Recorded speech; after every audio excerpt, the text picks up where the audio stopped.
Então vamos lá, vamos falar do recurso constitucional ordinário, né? Recurso ordinário constitucional. Nossa aula começa com a parte de origem histórica, né? Então o recurso ordinário não era um recurso novo, pois já se encontrava inserido na Carta de 1891, mas não com a denominação ordinário. Nós vamos ver que ele era usado para o combate a decisões contrárias ao HC, já na época, e nós não tínhamos naquela época mandado de segurança. Vamos ver se o nosso slide vai. Durante todas as outras constituições, sejam elas promulgadas ou outorgadas, esse recurso teve maior ou menor amplitude, variando no seu campo de acordo com cada regime que o determinava. Então nós vamos ver que durante todas as constituições, fossem elas democráticas ou autoritárias, fossem elas outorgadas ou promulgadas, elas estavam sempre previsto o recurso ordinário. O que muda é a amplitude dele. O recurso ordinário ele começou para combater decisões contrárias à concessão de HC. Depois, quando foi inserido o mandado de segurança na Carta Constitucional, ele começou também a combater decisões contra mandado de segurança. Então, como eu disse, em princípio ele só era cabível apenas em habeas corpus, pois o mandado de segurança não era ainda conhecido. Muito embora nos Estados Unidos nós já tivéssemos o mandado de segurança, o writ, na legislação brasileira nós não tínhamos ainda a presença do mandado de segurança para a garantia do direito líquido e certo. Então, quando nós não tínhamos o mandado de segurança, se usava o habeas corpus, que na verdade era para garantia de ir e vir. Muito bem. E aí, com a evolução, o recurso recebeu a denominação ordinário apenas na Constituição de 34, né?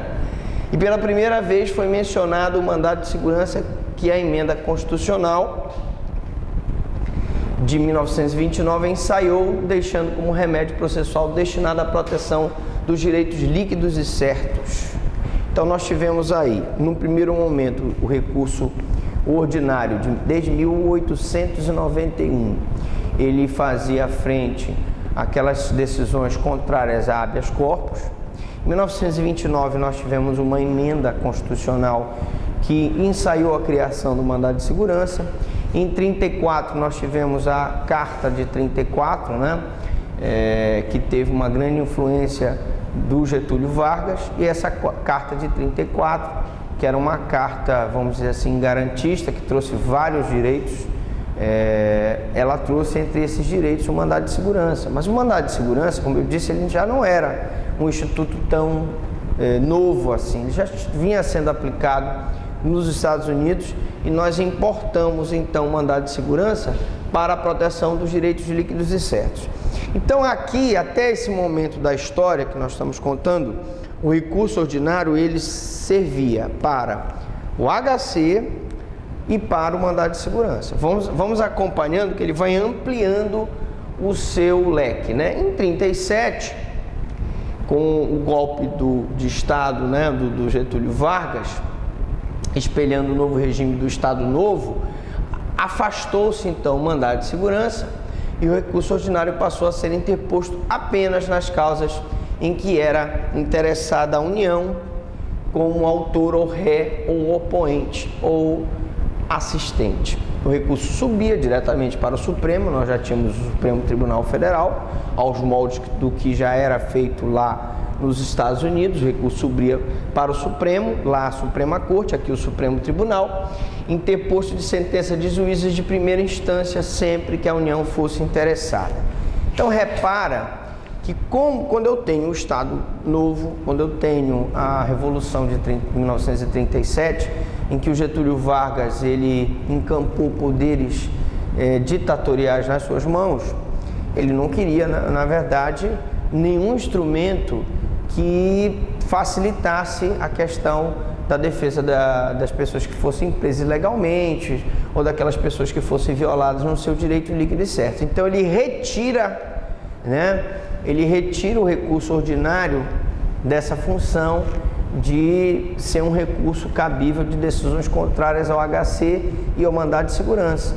E coloca o recurso ordinário como uma espécie de guardião dos interesses da União, já que a tendência do Estado Novo, de 37, foi a tendência de centralizar o Estado na mão do ditador, que era o Getúlio Vargas. Então, repare que quando a gente faz uma interpretação histórica, a gente percebe que quando o governo é mais democrático, ele tende a manter os institutos democráticos. E quando o governo é autoritário, tudo que é instituto, que serve como garantia do direito, como mandado de segurança, como habeas corpus, ele é retirado. Então, o que nós vimos aqui foi justamente esse movimento aqui, em que o recurso, nesse período da história, ele passou a ser sempre interposto quando a União fosse interessada. Aí nós tivemos, então, a Constituição de 46, que, para quem não se lembra, a Constituição de 46 foi uma Constituição redemocratizadora, né? Então ela redemocratizou o Estado brasileiro. Então, não obstante as inovações que trouxe o regime da Carta anterior, em relação ao regime da Carta anterior, sem dúvida nenhuma é muito mais democrática. Manteve o recurso ordinário constitucional, bem como a competência do Supremo para apreciá-lo, mas com uma novidade: há de ser o cabimento em mandado de segurança decididos em última instância pelos tribunais locais ou federais, quando denegatória a decisão. Então, veja, tivemos uma carta de 46, uma carta novamente democrática, foi um período de redemocratização depois do Estado Novo do Getúlio Vargas e, consequentemente, volta aquele instrumento que traz defesa ao direito líquido e certo das pessoas. Então, as pessoas voltam a ter esse direito de impetrar o mandado de segurança, e mais que isso, quando a decisão fosse denegatória do mandado de segurança, ele ainda podia recorrer em última instância pelos tribunais locais ou federais. Então, se o Tribunal de Justiça do Estado ou o Tribunal Regional Federal não concedesse aquele mandado de segurança, ainda tinha a hipótese dele recorrer com recurso ordinário para o Supremo Tribunal Federal para buscar a defesa daquele direito líquido e certo. Então, vocês veem que, de acordo com o ordenamento jurídico, se ele é mais democrático ou se ele é mais autoritário, eu amplio a defesa dos direitos ou eu restringo a defesa dos direitos da pessoa. Então, na carta atual, que é a de 88, ampliou-se o seu campo e, não obstante, continue o recurso ordinário sem regulamentação específica.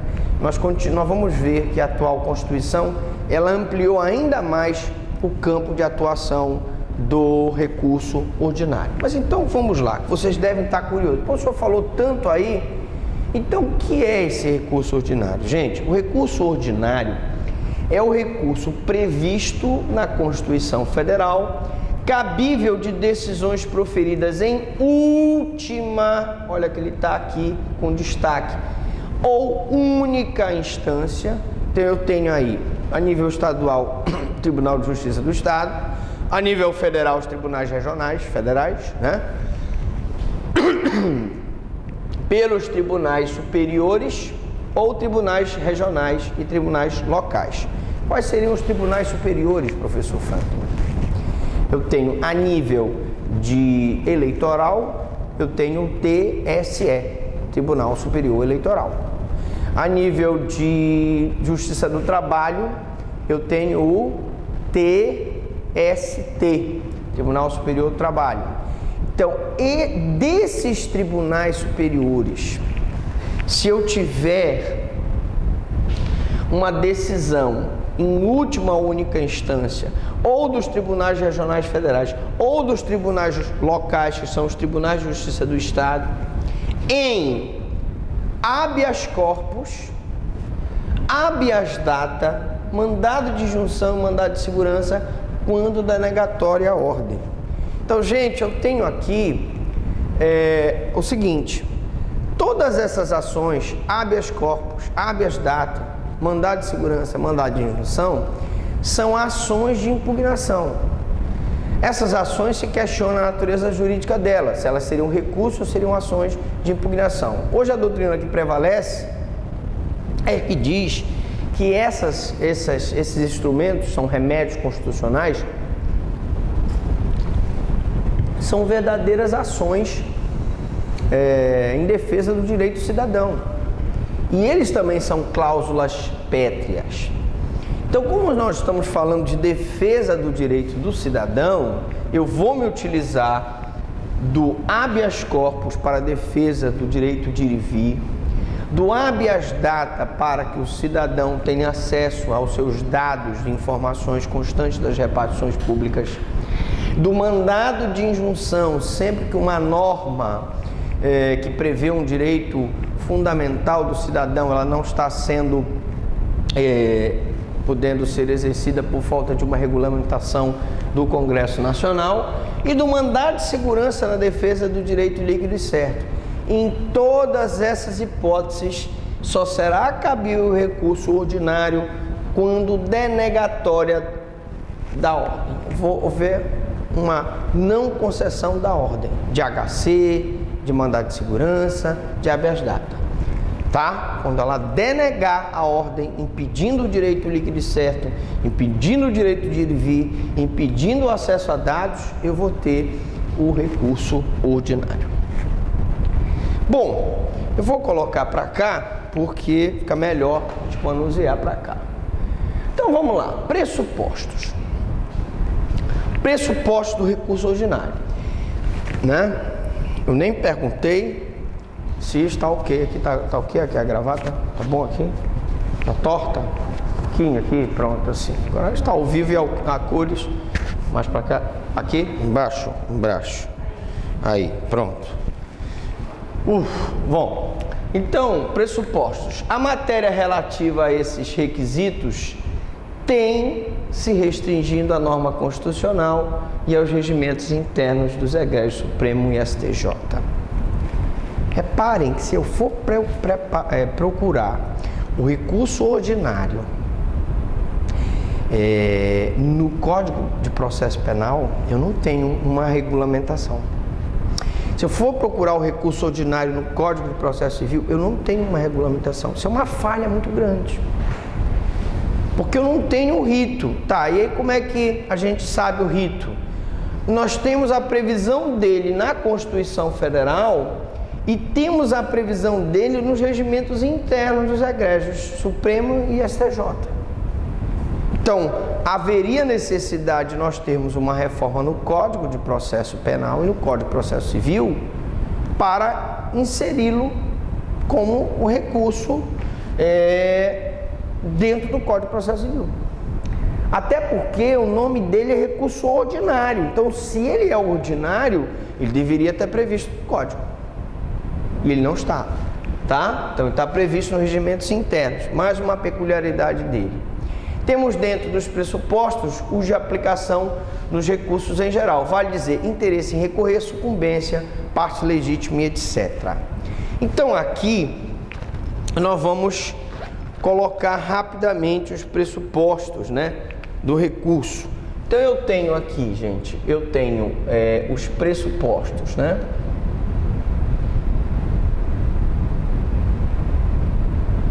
Ou requisitos, né? Eu tenho tempestividade,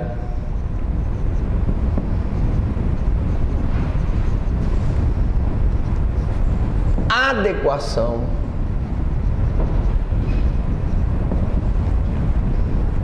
né? Eu tenho isso a nível de requisitos objetivos, né? Eu tenho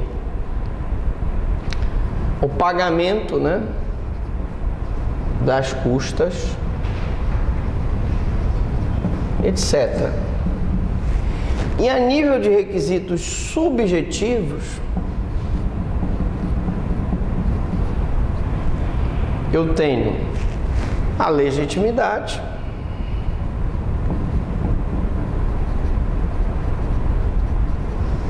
E o 2, a letra B, o interesse, que está substanciado na sucumbência.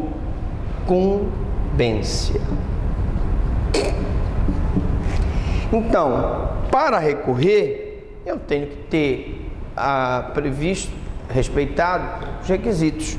O recurso ordinário deve ser interposto no prazo legal, tempestividade. O recurso ordinário só cabe naquelas hipóteses denegatórias, decisões em única ou última instância denegatórias de HC, habeas data, mandado de injunção, mandado de segurança, dos tribunais superiores. Então, aí eu tenho adequação, um cabimento, né? Taxatividade, a previsão legal, todos esses são requisitos do recurso ordinário. Estamos falando do recurso ordinário. A tempestividade também deve ser atendida, né? O recurso deve ser interposto no prazo legal. Além desses, há de observar-se ainda o atendimento dos requisitos constitucionais que fazem do recurso ordinário um recurso excepcional, quais sejam. Então, quais são os recursos constitucionais? E por que o recurso ordinário é um recurso, diria, excepcional? Primeiro requisito, gente, é decisão em última instância pelos tribunais superiores. Então, tu tens aqui, vamos supor, o juiz federal do trabalho, tu tens aqui o TRT e tu tem o Tribunal Superior do Trabalho, o TST, não é isso? A nível eleitoral, tu tens o juiz eleitoral, tu tens o Tribunal Regional Eleitoral e tem o Tribunal Superior Eleitoral, não é isso? Decisão de última instância pelos tribunais superiores é decisão aqui, ó, ou do TST ou do TSE. A nível de estado, tu tens o juiz e tu tens o Tribunal de Justiça do Estado, que a nível de estado é a última instância a nível de estado. Então, só cabe o recurso ordinário desses tribunais aqui. Então, professor, eu não posso ter um recurso ordinário aqui do TRE ou do TRT? Não, não existe recurso ordinário, nem do TRE, nem do TRT, não existe recurso ordinário de decisões de juízes de primeiro grau, porque não está preenchido o requisito pressuposto da decisão de última instância pelos tribunais superiores. Deu para entender isso? Pois não, pode falar. Única instância, né? É porque, deixa eu te explicar, o que é única instância, foi uma boa pergunta, a gente tem que explicar para vocês o que é única instância. É porque, gente, se o cidadão tiver prerrogativa de função, ele não será processado perante o juiz de primeiro grau. Tipo, imaginemos que um prefeito subtrai, se apropria de verbas da prefeitura, bens da prefeitura, peculato. Ele vai ser denunciado por peculato no Tribunal de Justiça do Estado, ele tem prerrogativa de função, certo? Então, o Tribunal de Justiça do Estado decreta, por exemplo, uma prisão preventiva desse prefeito. Dessa decisão que decreta a prisão preventiva, o prefeito entra com HC. O tribunal rejeita. Dessa decisão denegatória, eu tenho um recurso ordinário para as cortes superiores. Por quê? Porque ele foi processado em única instância, por causa da prerrogativa de função. Eu posso ter uma determinada autoridade aqui, um desembargador, que não pode ser processado no TRT, ele vai ser processado no TST, vamos supor. E imaginemos que o TST decida pela prisão dele.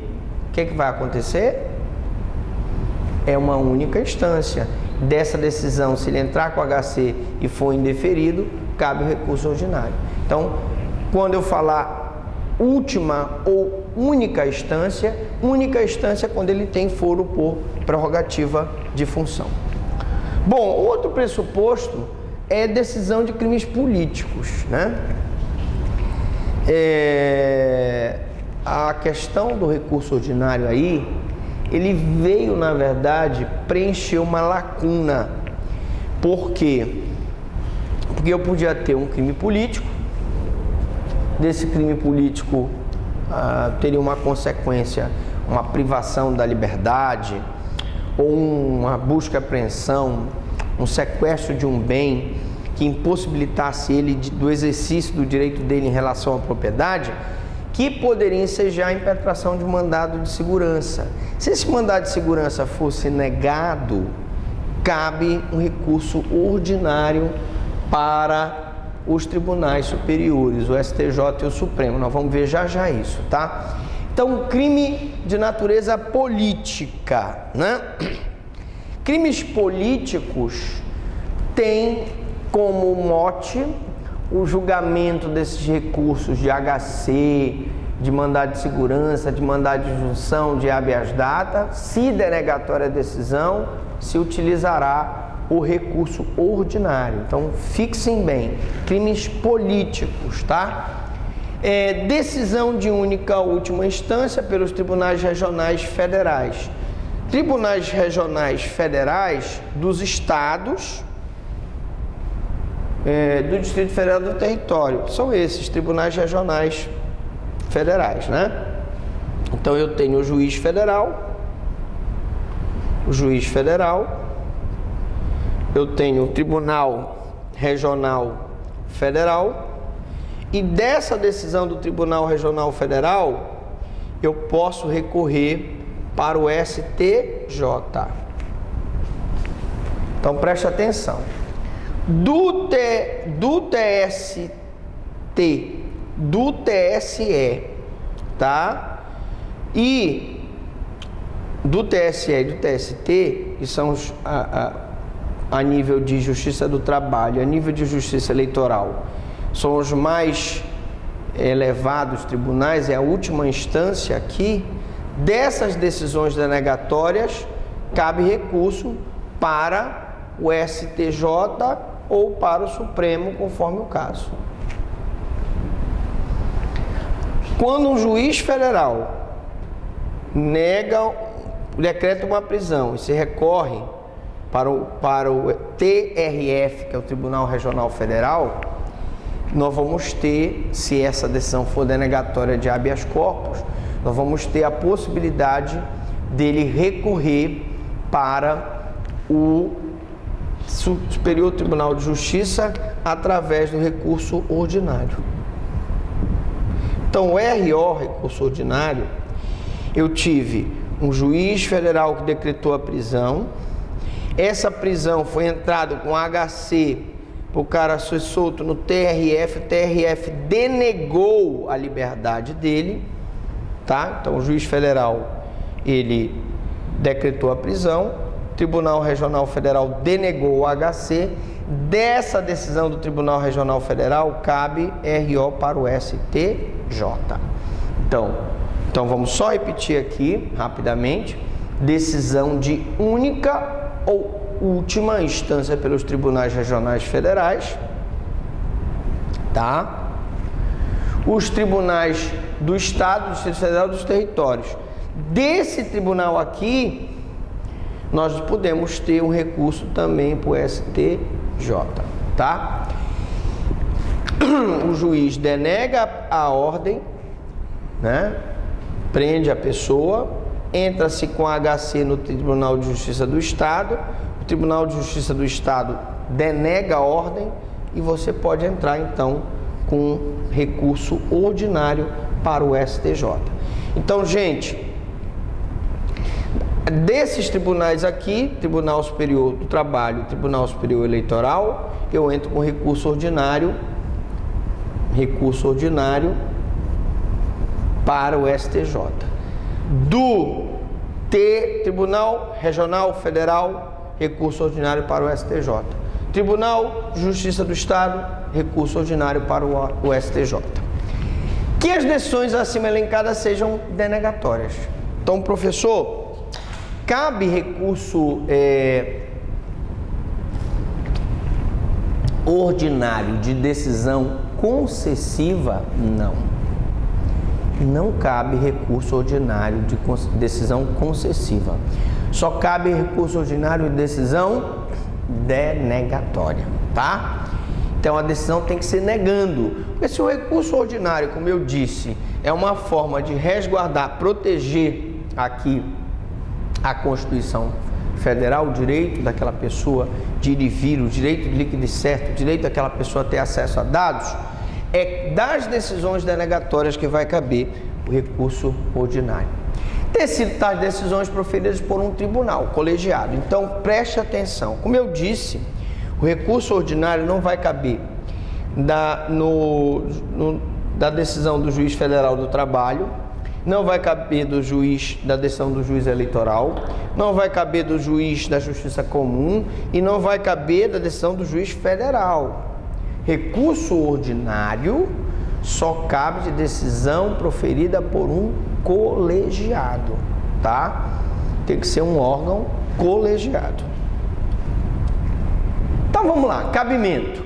Segundo se extrai dos artigos 102, 2A e B, né? E artigo 105, 2A e B da nossa lei maior, é cabível recurso ordinário das decisões em, vamos lá, de novo, cabimento, habeas corpus, mandado de segurança, habeas data, mandado de injunção.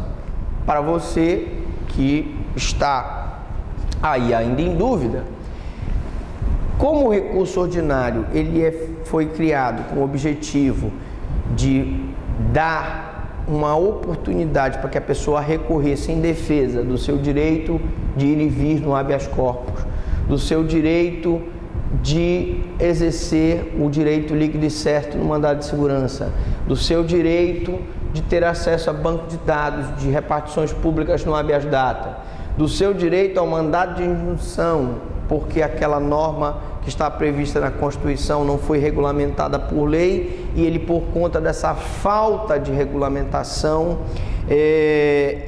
o direito não está sendo exercido. Bom, professor, mas o senhor pode dar um exemplo aí de mandado de injunção? Nós temos aí agora, né, várias situações de greve e eu pergunto, foi regulamentada a greve? Foi regulamentado o direito à greve que está previsto na Constituição? Não. Então, poderíamos entrar, as confederações poderiam entrar com um mandado de injunção para que o Congresso Nacional regulamentasse o direito de greve? Poderia. Até hoje não foi regulamentado. Então, quando eu tiver uma norma prevista na Constituição que não foi regulamentada, eu vou usar um mandado de injunção. E, evidentemente, quando decididos em única instância pelos tribunais superiores e de forma denegatória. Única instância é quando eu tenho uma pessoa que tem foro por prerrogativa de função, tá bom? Crimes políticos, né? Nós acabamos de ver, então, crime político, toda ação atentatória contra o atual mandatário dentro de um contexto político é um crime político. Imagine, por exemplo, que vocês devem ter visto, muitos viram, o assassinato do presidente Kennedy nos Estados Unidos. O assassinato do Abraham Lincoln, né? Abraham Lincoln, como quiserem. Ora, os dois são exemplos de crime político. Crime político, você matar um mandatário, né? Você matar, por exemplo, um prefeito, nós temos aí um crime político, tá? E se essa pessoa fosse presa e se entrasse com HC e fosse denegatória a decisão, ele poderia recorrer com recurso ordinário, mesmo sendo o assassino de um presidente da República, né? Então, só para dar um exemplo de um crime político. Habeas corpus decidido em única ou última instância pelos tribunais dos estados, do Distrito Federal e de forma denegatória. Habeas corpus decidido em única ou última instância dos tribunais dos estados, olha. Então eu tive uma prisão decretada por um juiz, um HC denegado pelo Tribunal de Justiça do Estado e um RO para o STJ. Do Distrito Federal, o mesmo raciocínio, gente. Tribunal de Justiça do Distrito Federal. E territórios, né? Territórios. Hoje nós não temos nenhum território, né? Hein? O último foi Roraima. Mas existe, vocês não sei se vocês sabem, mas existem